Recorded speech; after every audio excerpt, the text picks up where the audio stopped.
அனைவருக்கும் வணக்கங்க. நான் நேற்று வீடியோ போடல. காரணம் பைராக்குட்டிக்கு உடம்பு முடியாதனால என்னால் வீடியோ போட முடியல. காலையிலையும் சாயந்தரம் அவனுக்கு ட்ரிப்ஸில் வந்து இன்ஜெக்ஷன் போடணும்னு சொல்லியிருக்கிறாங்க. ஒரு 10 நாளைக்காவது தொடர்ந்து இன்ஜெக்ஷன் போடணும் அப்படின்னு இருக்காங்க. காரணம் இந்த 20 நாளைக்கு வந்து அவங்க மாத்திரை கொடுத்துருந்தாங்க. காலையிலையும் சாயந்தரம் கொடுங்க, இதே சரியாக போயிடும்னு. ஆனால் 20 நாள் கழித்து ப்ளட் டெஸ்ட் எடுக்கும்போது அவனுக்கு அதே லெவலில் தான் இருந்தது. அதனால் இந்த தடவை வந்து இன்ஜெக்ஷன் மூலமாக ட்ரிப்பில் கொடுக்கலான்னு சொல்லியிருக்காங்க. தயவு செஞ்சு அது குணமாகணும்னு வேண்டிக்கிங்க. அது மட்டும் இல்லாமல் நான் அதையெல்லாம் பார்த்துட்டு சரியாக கவனிக்காமல் விட்டுட்டணும்னு தோணுது.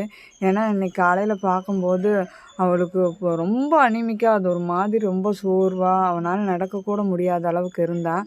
மோஷன் கூட ஒரு மாதிரி போனால், அப்புறம் டாக்டர்கிட்ட கூப்பிட்டு போனப்போ ஒரு ஒன்றும் பார்வோடைய சிம்டம்ஸாக இருக்கணும், இல்லை அப்படின்னாக்கா ஃபுட் பாய்சன் ஆகிருக்கணும். இது 2ல் ஏதாவது ஒன்றா தான் இருக்கணும்னு சொல்லியிருக்காரு. ட்ரிப்ஸு போட்டிருக்காரு, இன்ஜெக்ஷன் போட்டிருக்காரு. இன்னும் 2 நாள் வந்து இதை ஃபாலோ பண்ணணுன்னு சொல்லியிருக்கிறாரு. தயவு செஞ்சு இந்த குட்டிக்கு கூட நான் எப்படியோ கடன் வாங்கி என் குட்டிங்களுக்கு எல்லாம் நான் பார்த்துக்கிறேன். ஒரு நம்பிக்கை தான், நம்ம கட்டிடுவோங்கிற நம்பிக்கை. ஆனால் இதுக்கு முதல்ல ஒரு வீடியோ போட்டிருந்தேன். அதில் வந்து கேன்சர் டாக்குக்கு ஹெல்ப் பண்ணுங்கன்னு கேட்டிருந்தேன். அந்த பொண்ணு வந்து சென்னை கேளம்பாக்கம். முடிஞ்சவங்க, உங்களால் முடிஞ்சவங்க 50, 100 அந்த பொண்ணுக்கு ஹெல்ப் பண்ணுங்கள். நான் நம்பர் கூட போட்டிருக்கிறேன். திரும்பவும் நான் அந்த வீடியோ போஸ்ட் பண்ணலான்னு இருக்கிறேன். முடிஞ்சவங்க உங்களால் உதவி பண்ணுங்கள், உங்களால் முடிஞ்ச உதவியை.